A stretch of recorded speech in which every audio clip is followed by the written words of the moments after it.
telling me what I should be good at.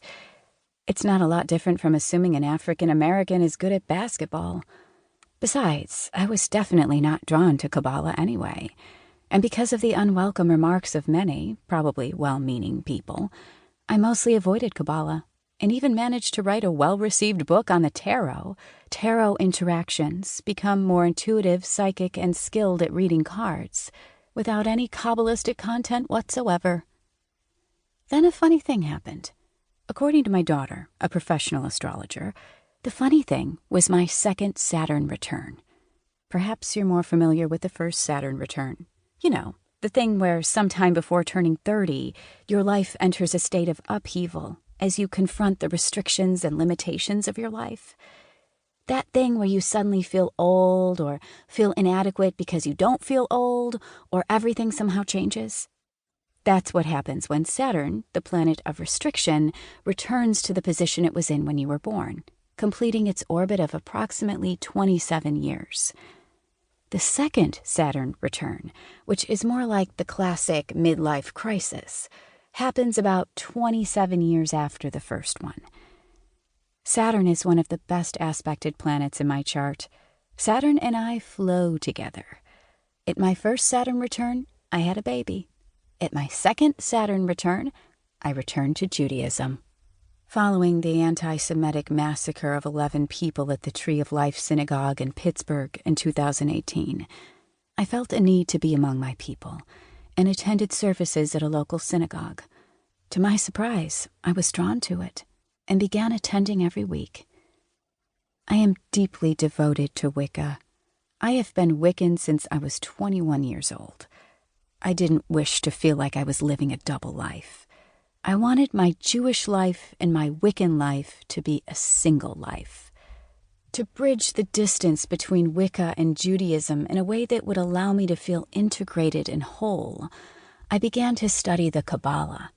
In fact, I study both Qabalah with a Q and Qabalah with a K, as Jack defines them, both the Hermetic and Jewish versions. After 2 years, I am still very much a beginner, but a passionate one. My many years of occult work have helped my studies move swiftly, and of course I have Jack in my life, airing ideas with me and spurring my studies along. There has never been a book like Qabalah for Wiccans.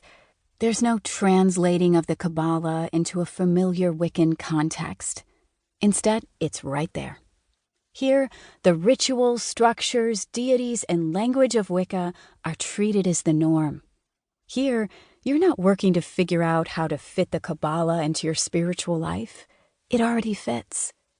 There has never been a book that allows Qabalah and Wicca to simply flow. Deborah Lipp. Introduction. What is Qabalah? I'm going to say the Q word. Don't freak out. Anyone who spends enough time in the occult or pagan communities will eventually run into the Qabalah.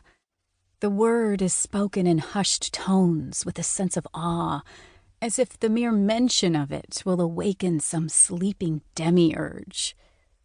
Reading through classic books on the occult, titles from the likes of Franz Bardon, Dion Fortune, and Francis King, it's easy to get the impression that occultism just is the Qabalah.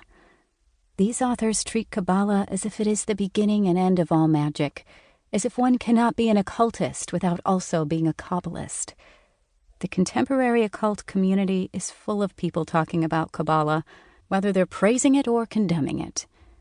On one hand, there are Thelemites and Golden Dawn magicians who work an explicitly Qabalistic system of magic. On the other, there are hedge witches complaining that Qabalah is too complicated and intellectual, as well as grimoire magicians who write the whole thing off as an unnecessary modern invention. Somewhere in the middle of that mess, there's a group of wayward Wiccans who aren't entirely sure what Qabalah is, or whether it's relevant to what they do. This book is for that last group. Before we proceed any further, though, it is important to answer 2 basic questions, which motivate the rest of this book. First, what is Qabalah? And second, why is it worth our time to study?